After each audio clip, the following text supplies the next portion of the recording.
Hello, I'm glad you're here and welcome to the Game-Conomist Podcast.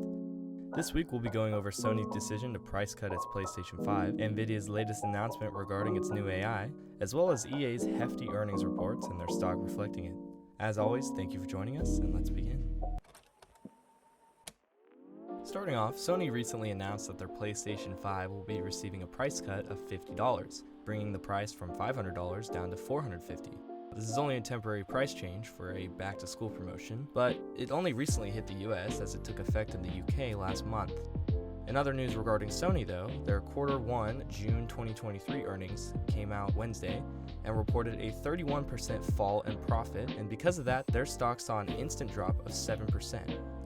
Sony said in the report that they've lost a significant amount of money from its financial services and movies and pictures businesses. It was reported they lost profits in their financial services branch by 61% because of, quote, adjusted interest rates with health insurance. And they also reported a 68% decrease in profits in their picture division as they claim that the Writers Guild of America union and protests against AI-generated scripts were the cause of the loss. Now, they didn't back this up as much as some people may have wanted, as they seem to have been vague in the report on specifically why they lost so much and what the guild union is specifically doing to the company. Furthermore, Sony mentioned that they expect PlayStation 5's profitability to deteriorate. They say it's because of slow economic recovery in China and competition heightening with the rival console Xbox. Now, Xbox has been dominating the gaming field not only with its acquisitions, but also its console exclusives. While there are some popular IPs that PlayStations get for exclusives like The Last of Us and Spider-Man, a sheer amount of games Xbox has compared to PlayStation, as well as both consoles being relatively equal in performance, it would be a no-brainer for a gamer to choose Microsoft over Sony in order to get the most bang for their buck.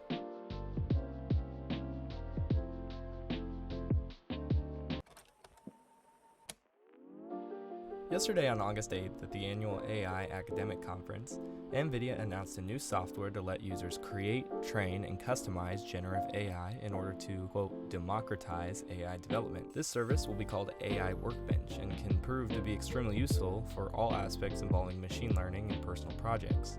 Following this new software announcement, Nvidia also announced its new AI chip and says that the cost of running and performance tests are now significantly cheaper. So what does this mean for the future of the company?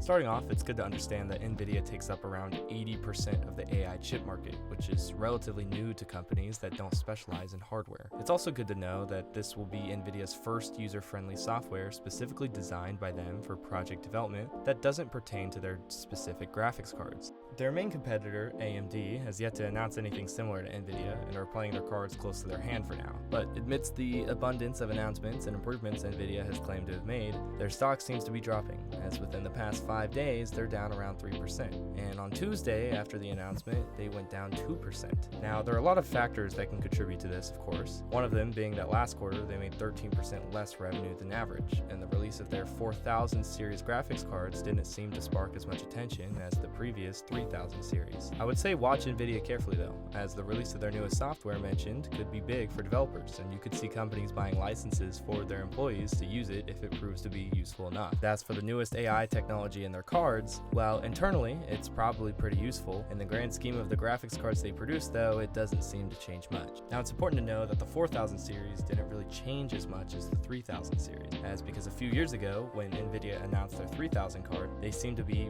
revolutionary, as it introduced mainstream ray tracing, which, if you aren't aware of what ray tracing is, essentially it's a special technique algorithms use for modeling light transpositions, giving the simulated environment extreme levels of detail within the lighting. For instance, it's like water reflecting light, or windows providing slight tint if the sun goes through it, and on and on. It's basically heavy simulated real light, and before the 3000 series cards came out, that wasn't really available for most people. Because of the time it came out though, getting one of the cards was extremely difficult, as product scalpers and microchip shortages were most prevalent at the time. And about 2 years later, when the 4000 series was revealed, it didn't seem like much of an upgrade. Some say it's because of the high bar the 3000 series set with ray tracing being released.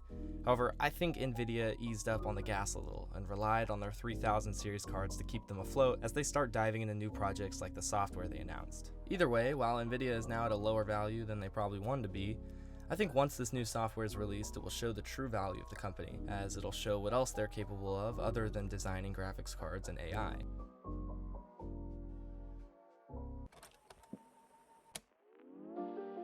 Electronic Arts, more commonly known as EA, is in the same boat as Nvidia, having a rough time in the market despite having good quarterly earnings reports. Now, starting off, the quarterly reports were actually some of the best the company's ever seen in its history, as in March they exceeded expectations by 35% for EPS, or earnings per share, and 13% in revenue.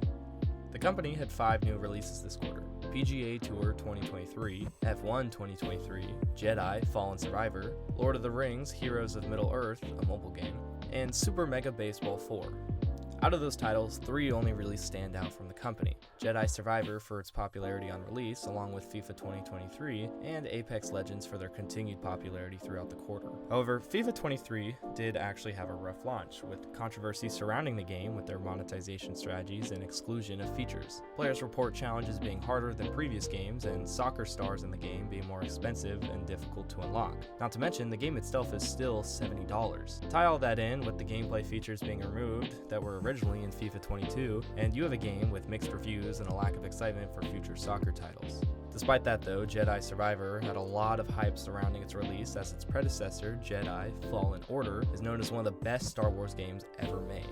While Jedi Survivor was successful, it also found itself in a lot of controversy, as the story was good but the gameplay was really buggy and had a lot of problems when trying to run on high graphics settings. People felt like they couldn't get the most out of the game they paid full price for, and understandably, if you paid a high price for a nice PC, you'd expect a AAA game to be able to run on that PC pretty well and push it to its limits. Jedi Survivor seemed to have failed those expectations, and whenever you tried to run it on a high-end graphics quality, it seemed to be really buggy and glitchy and just frustrating overall to play. Nevertheless, it was still a successful year for EA, as they scraped by with those titles and made record profits. However, as mentioned earlier, they still are down in the market, as they've dropped over 7% since last Wednesday. Now, to preference, I'm not an expert whatsoever. However, I do believe EA's stock is going to get a little worse, as not only do they now need to be more careful of which titles they invest development in, but also the quality of the work they've invested in has dropped significantly. Now, they've announced some titles, such as Madden 24 and FC 24, formerly FIFA, as well as a new original title called Immortals of Avium. Madden and FC are consistent releases, as every year there's a new football game or a new soccer game. But the potential of a new original game could be the upbringing of the company, assuming that the quality is still high for that development process. But it's important to keep in mind that publishers like EA need to still be very picky on what titles they invest in. Because of inflation and an increase in competition, they don't have enough time or capital to invest in too many games, as well as players not having that much money to invest in games either. Another reason EA could struggle is because of the last earnings call. EA reported that they will not be renewing the quote FIFA title, and this is because the title is apparently extremely expensive to maintain. But don't worry, as the series will be continuing under the new name FC, and EA clarified that it shouldn't affect the teams or players that are in the game, but there could be a little bit less content if FIFA decides to take some out from the IP.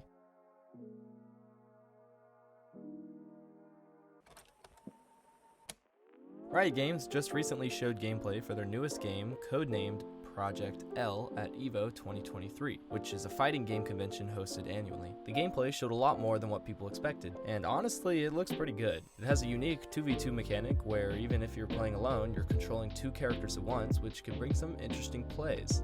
Now, this is a big deal because Riot Games are only really a dime a dozen, and for how few they are, there's some high quality inside those games, especially for a fighting game, which has a lot of potential in the esports and tournament space, which we'll talk about more later.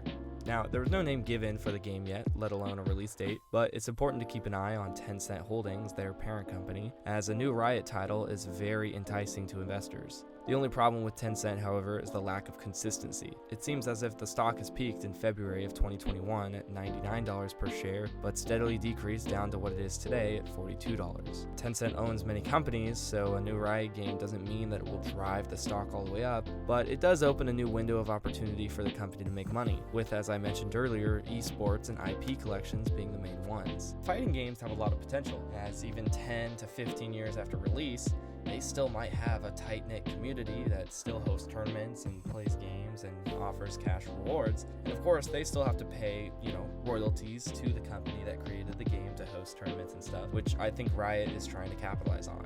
Either way, it's good to keep an eye on Riot and Tencent again, because Riot has very low games that they've created, and the games they do make are pretty damn good. So overall, keep an eye on them, and I'm excited to see what Riot comes out with.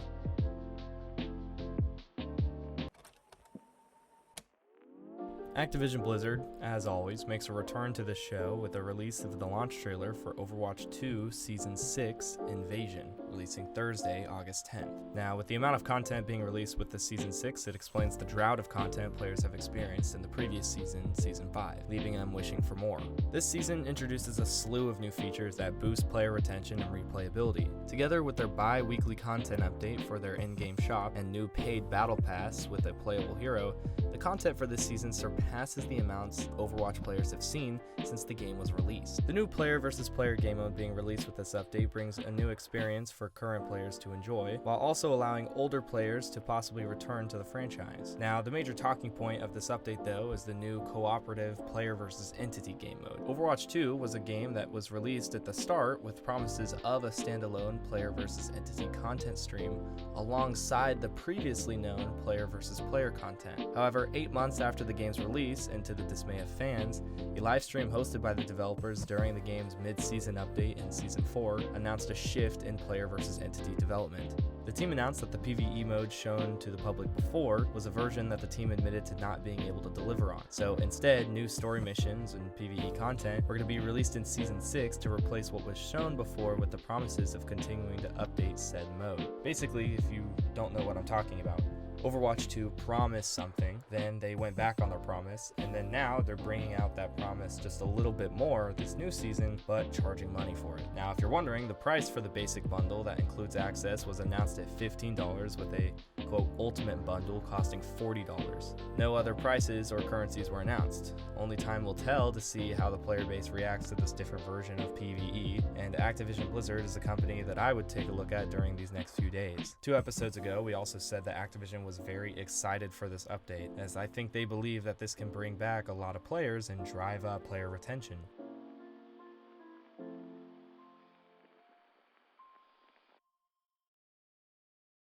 As always, thank you for tuning in, and we hope you enjoyed this week's episode. We'll be back next week to discuss all things gaming and economics related, and we hope you have a great rest of your week. Bye-bye.